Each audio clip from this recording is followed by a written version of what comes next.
अपने चलते फिरते माँ बाप को व्हील चेयर पर बैठा दे, वो है राजनीति। जहां गाड़ी जा सकती है वहां खुद व्हील चेयर को खींचे, वो है राजनीति। जो दिल्ली को हर बार ठगने के लिए बड़े बड़े ड्रामे करे, वो है केजरीवाल और उसकी। शायद ही किसी ने अपनी राजनीति चमकाने के लिए अपनों की झूठी कसम खाई हो। शायद ही राजनीतिक बढ़त हासिल करने के लिए अपने बुजुर्ग माँ बाप की प्रदर्शनी लगाई हो। केजरीवाल इस मामले में इकलौते हैं।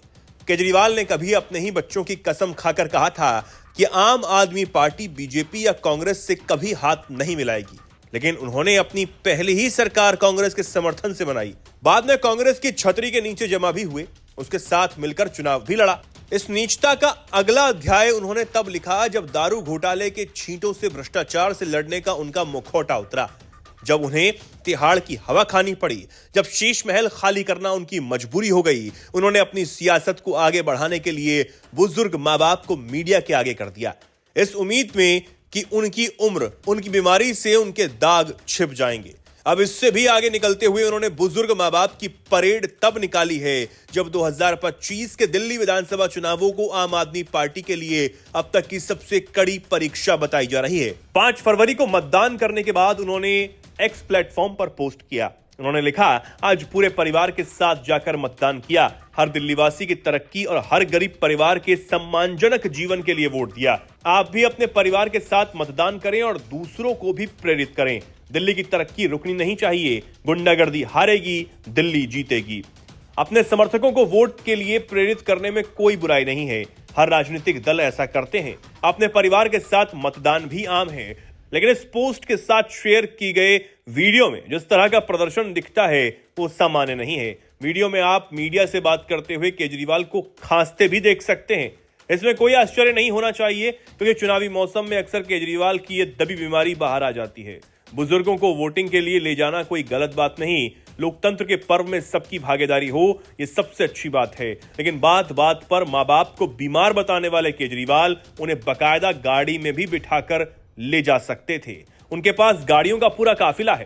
कभी वैगनार से चलने वाले केजरीवाल आज 50 लाख की गाड़ी से चलते हैं। पत्रकार आदेश रावल ने खुलासा किया था कि केजरीवाल की सेवा में पंजाब से आई लैंड क्रूजर गाड़ियां भी रहती हैं, लेकिन इन सभी का उपयोग ना करके माँ बाप की प्रदर्शनी रोड पर निकाली गई।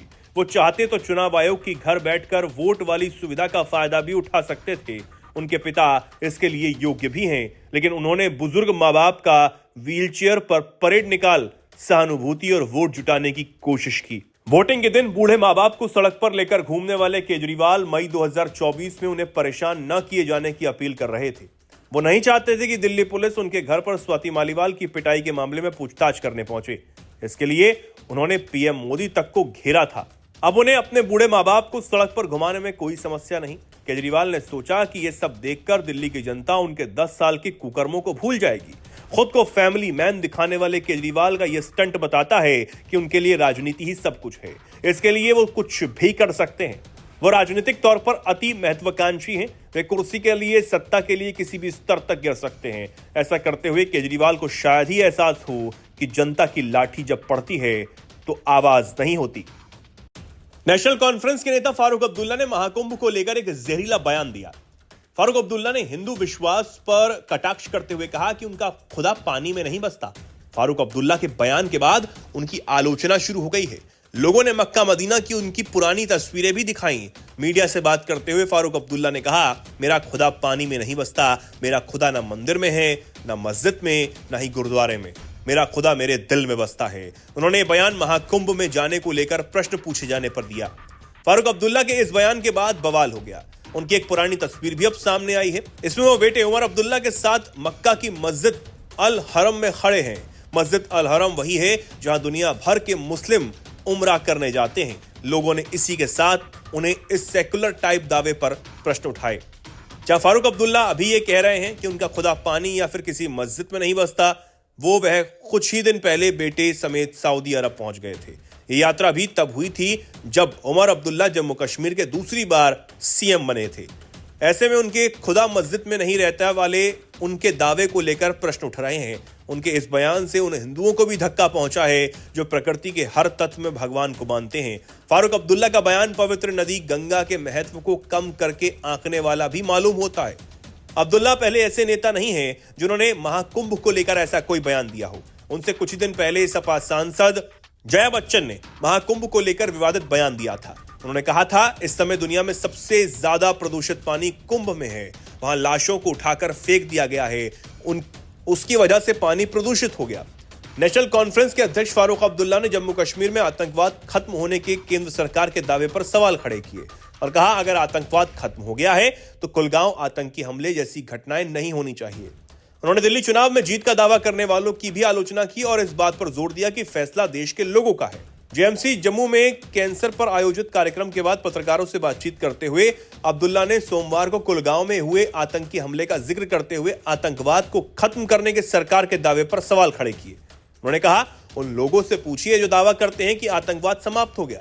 उन्होंने कहा, अगर ऐसी घटनाएं होती हैं तो उनसे पूछें कि उनका दावा कहां गया। वो रोज संसद में, संसद के बाहर, पहाड़ों पर और हर जगह बयान देते हैं कि आतंकवाद खत्म हो गया। अगर आतंकवाद खत्म हो गया है तो इस तरह की घटनाएं नहीं होनी चाहिए।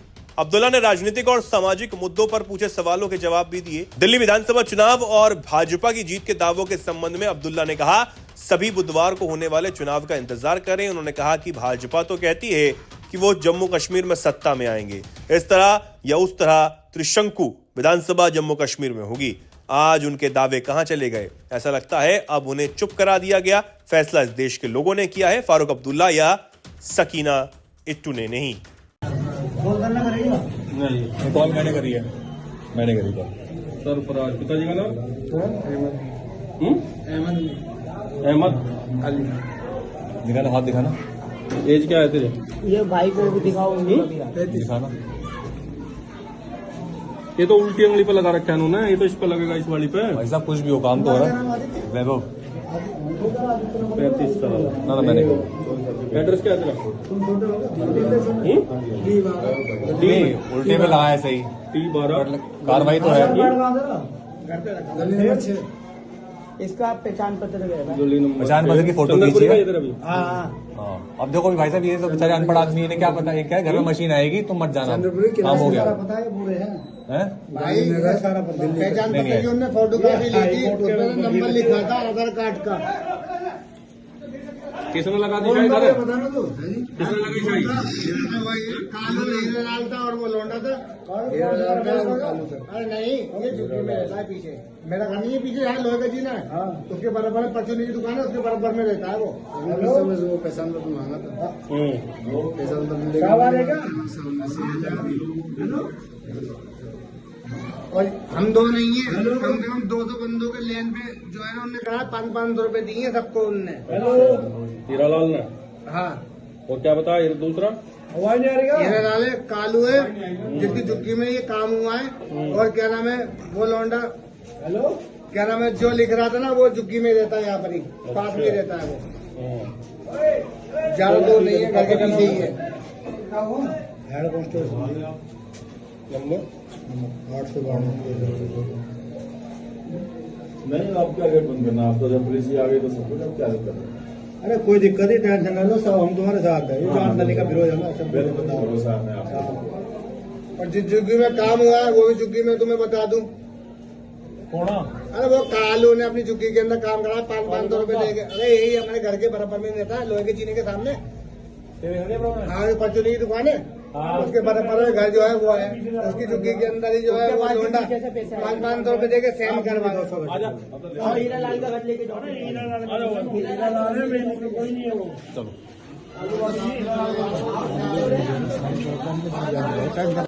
आम आदमी पार्टी के विधायक दिनेश मोहनिया पर एक महिला के साथ छेड़खानी का आरोप लगा। महिला ने इस संबंध में दिल्ली पुलिस के पास एफआईआर दर्ज करवाई है। महिला का आरोप है कि चुनाव प्रचार के दौरान मोहनिया उसे फ्लाइंग किस दे रहे थे। मोहनिया का एक वीडियो भी महिला ने पुलिस को दिया है। दिल्ली पुलिस ने इस मामले में जांच चालू कर दी है। एएनआई के अनुसार संगम विहार पुलिस थाने में एक महिला ने दिनेश मोहनिया के खिलाफ शिकायत दर्ज कराई। आरोप के मुताबिक विधायक ने उसके साथ गलत व्यवहार किया और अपमानजनक इशारे भी किए। पुलिस ने इस मामले में भारतीय दंड संहिता की धाराओं 323, 341 और 509 के तहत मामला दर्ज कर लिया है। दिल्ली पुलिस सूत्रों के अनुसार शिकायतकर्ता महिला ने दावा किया कि दिनेश मोहनिया ने उसे देखकर फ्लाइंग किस दी, जिससे वो असहज महसूस करने लगी। पुलिस ने इस मामले को गंभीरता से लेते हुए तुरंत जांच शुरू कर दी है। ये मामला ऐसे समय पर सामने आया जब दिल्ली विधानसभा चुनाव जोरों पर हैं और सभी पार्टियां जोर शोर से चुनाव प्रचार में जुटी हैं। संगम विहार सीट से दिनेश मोहनिया फिर से आम आदमी पार्टी के टिकट पर चुनाव लड़ रहे हैं। उनके सामने बीजेपी के चंदन कुमार चौधरी और कांग्रेस के हर्ष चौधरी हैं। इस विवाद के चलते विपक्षी दलों को आम आदमी पार्टी पर हमला बोलने का नया मौका मिल चुका है। भाजपा ने इस मुद्दे को लेकर आम आदमी पार्टी पर निशाना साधा। भाजपा नेता चंदन कुमार चौधरी ने कहा कि आप खुद को महिलाओं के अधिकारों की सबसे बड़ी समर्थक बताती है, लेकिन उनके ही विधायक पर ऐसा गंभीर आरोप लग रहा है। यह आपकी असली मानसिकता को दिखाता है। केजरीवाल को इस पर जवाब देना चाहिए। वहीं कांग्रेस नेता हर्ष चौधरी ने भी आप पर हमला करते हुए कहा कि दिल्ली सरकार महिलाओं की सुरक्षा की बात करती है, लेकिन उनके ही नेता ऐसे मामलों में फंस रहे हैं। ये बहुत ही शर्मनाक है। दूसरे आम आदमी पार्टी विधायक अमानतुल्लाह खान के खिलाफ दिल्ली पुलिस ने खुद ही एफआईआर दर्ज कर ली है। उन पर आरोप है कि उन्होंने चुनाव प्रचार की समय सीमा खत्म होने के बाद भी वोट मांगना जारी रखा। उन पर आचार संहिता का उल्लंघन करने का मामला दर्ज हुआ है।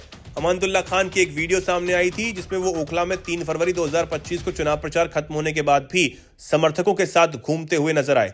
उनकी दिल्ली पुलिस के साथ नूर इलाके में नोकझोंक भी हुई। इससे पहले मंगलवार को आम आदमी पार्टी के प्रमुख अरविंद केजरीवाल ने चुनाव आयोग और दिल्ली पुलिस पर कुछ गंभीर आरोप लगाए थे और दावा किया था कि उनकी कार्रवाई आपके खिलाफ गुंडागर्दी का समर्थन करने और भाजपा के गलत कामों को बचाने के समान है। आप संयोजक ने ऐसा तब कहा जब दिल्ली पुलिस ने मुख्यमंत्री आतिशी के खिलाफ आदर्श आचार संहिता के उल्लंघन का मामला दर्ज किया। इसे आप संयोजक के अलावा अन्य आप नेताओं ने सोशल मीडिया पर पोस्ट कर नाराजगी व्यक्त की।